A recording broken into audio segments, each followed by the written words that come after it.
Halo friends, kali ini saya mau sharing. Kita mau ngecas pertama kali Wuling REV di rumah. Sekarang kondisinya 38% dengan range 114 km. Dan sekarang hari Minggu 24 November jam 10. Kita mau cas. Ini kemarin kita baru pasang 200.000, kita isi 200.000 dapat 97 kWh. Lalu kita mau coba cas. Kalau ini dapat dari Wuling. Yang perlu diperhatikan, kalau kita pasang kabel ini ke listrik, ini chargernya, kabelnya juga warnanya harus kita perhatikan. Ini kita pasang,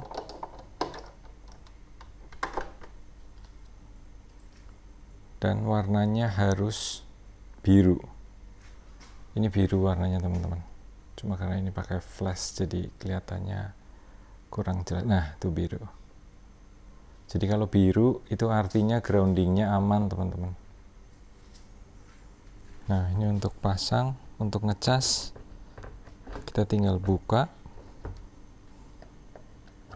lalu kita tinggal pasang. Ini biru ya warnanya.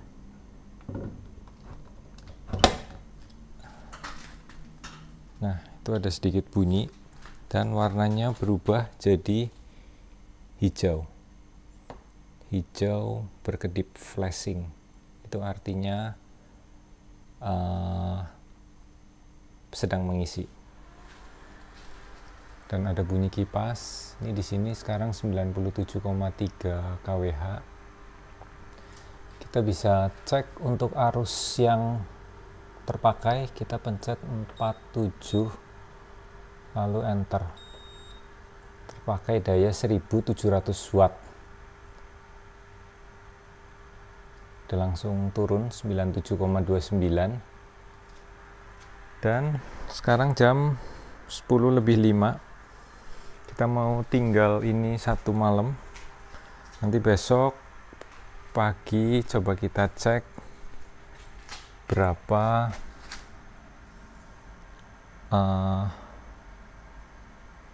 terisi berapa selama berapa lama. Ini sekarang 38% dengan range 114. Oke, kita kunci dulu mobilnya. Ini kuncinya masih nyala. Kita matiin. Dan terlihat seperti ini. Charging SOC 38%. Oke.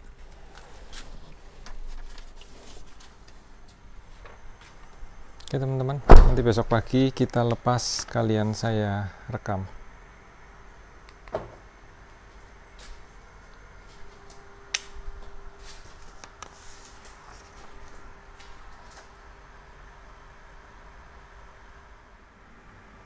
Sekarang jam 12:10 tanggal 25. Kebetulan kita belum tidur, jadi kita coba cek. Sekarang kondisinya 50%. 50%.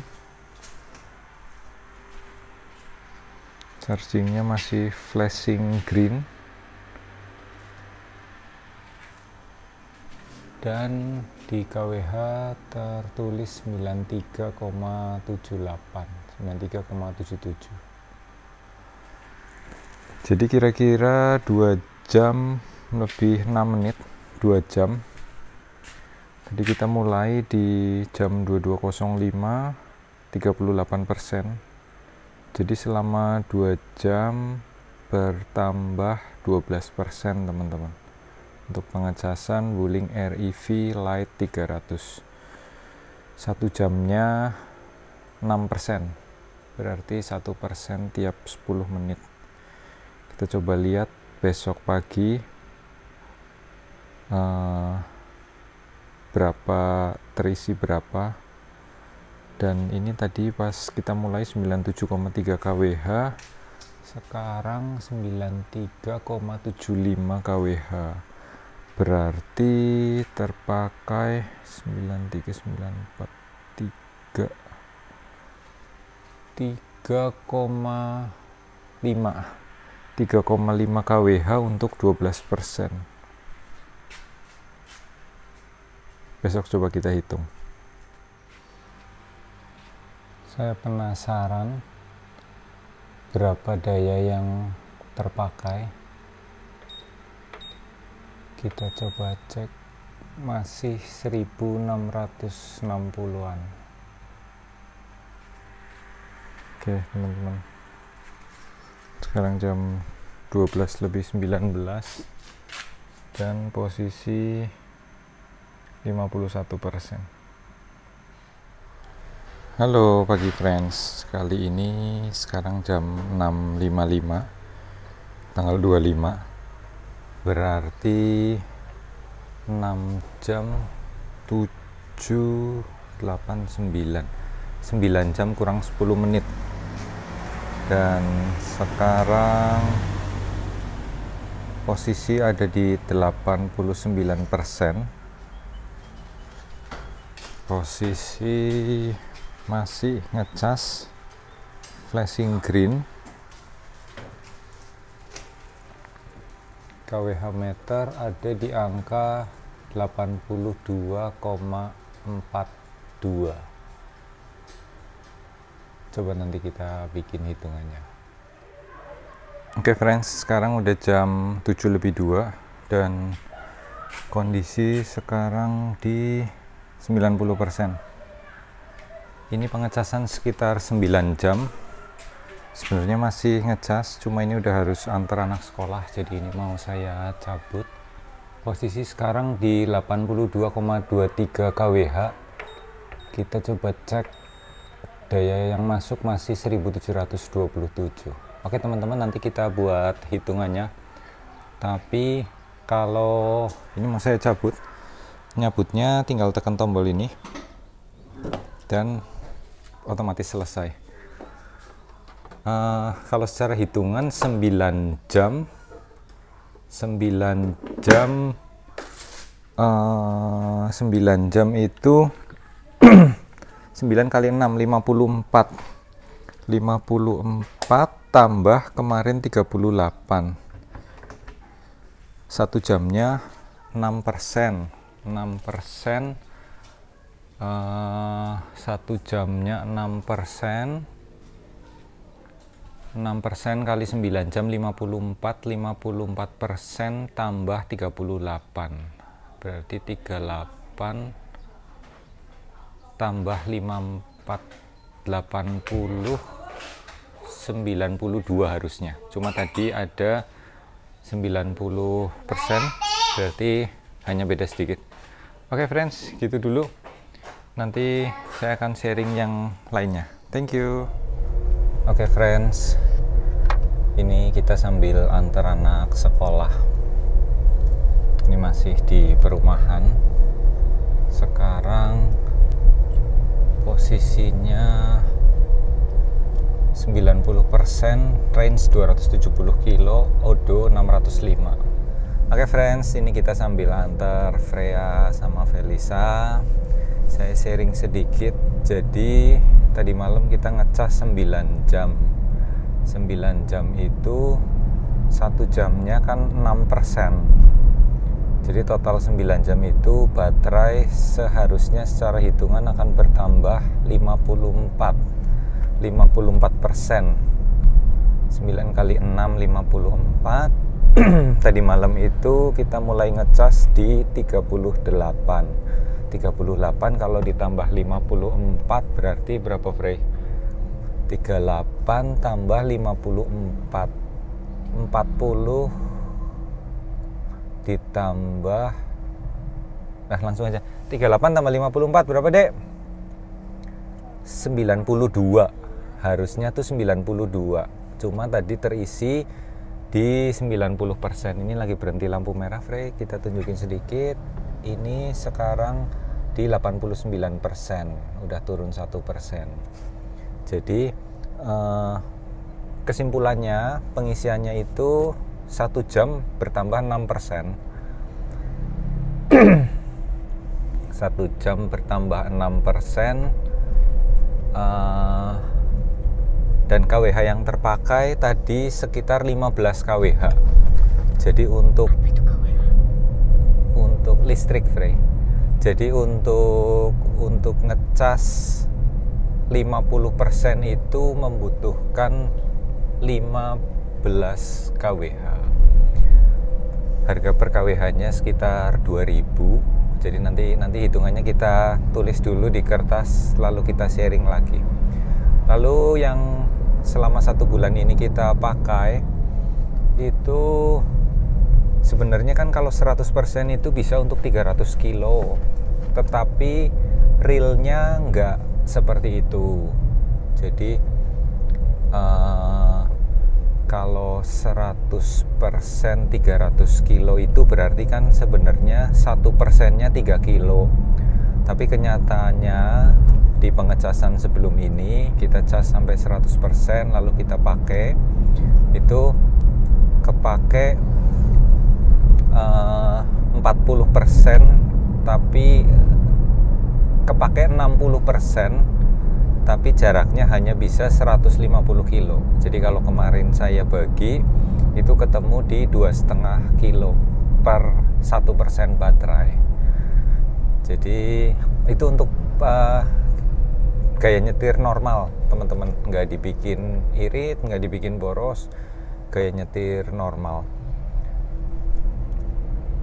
Kesimpulannya, mobil listrik ini lebih hemat sekitar 1/4 atau 1/5-nya dari mobil biasa. Nanti kita akan sharing hitungannya. Saya udah tulis di kertas. Nanti setelah pulang kita akan sharing. Gimana, Frey? Kalau Freya pakai mobil ini rasanya apa? Enak nggak? Enak sih, agak kecil. Nanti aku bisa nyetir pas 10. 17 tahun. Enggak, 10 aja. 17 tahun. Kalau Dede suka nggak mobil kecil? Suka. Jadi mobil ini kelebihannya kecil.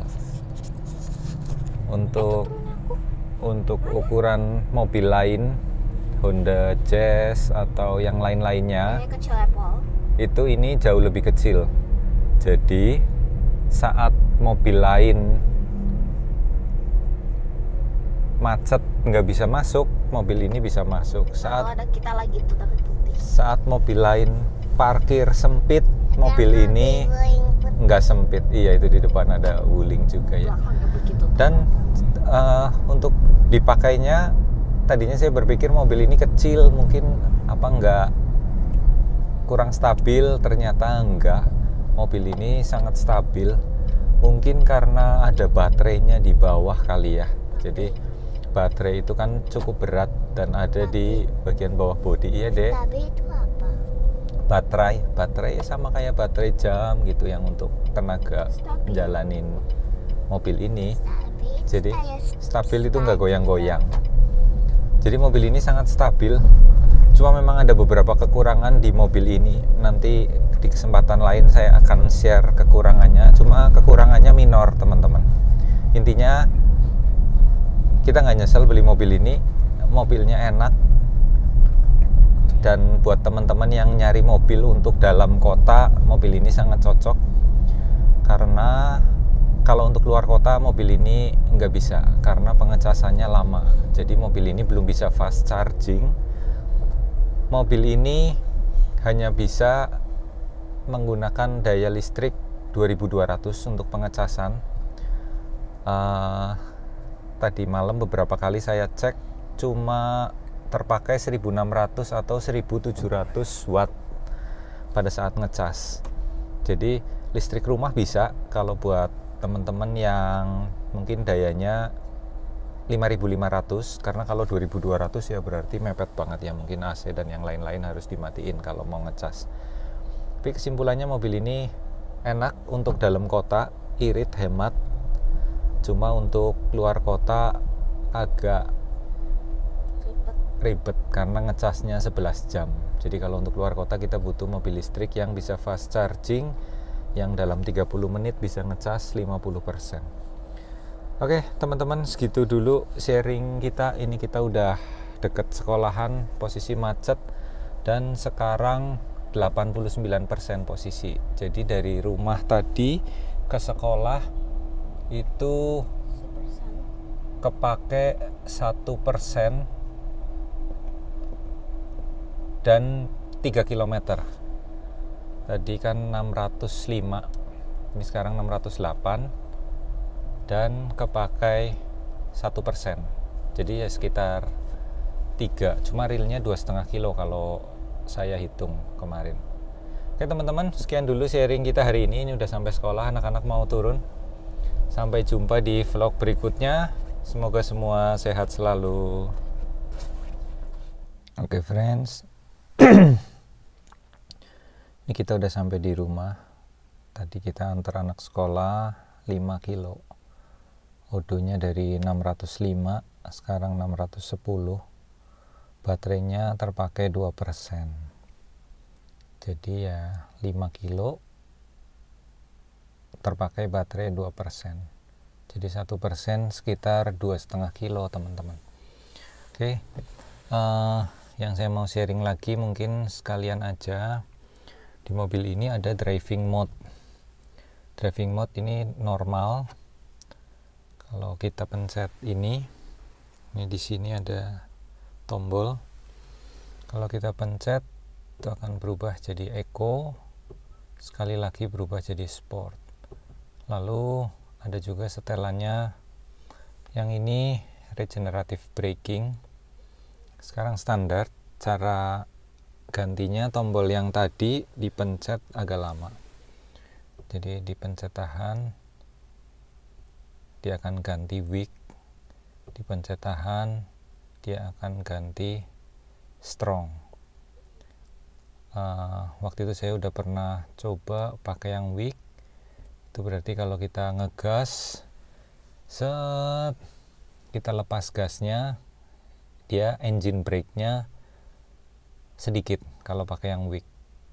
Dan itu nanti kalau ada kesempatan sambil jalan, di sini ini ada tanda regenerative braking. Jadi yang saya pernah coba di turunan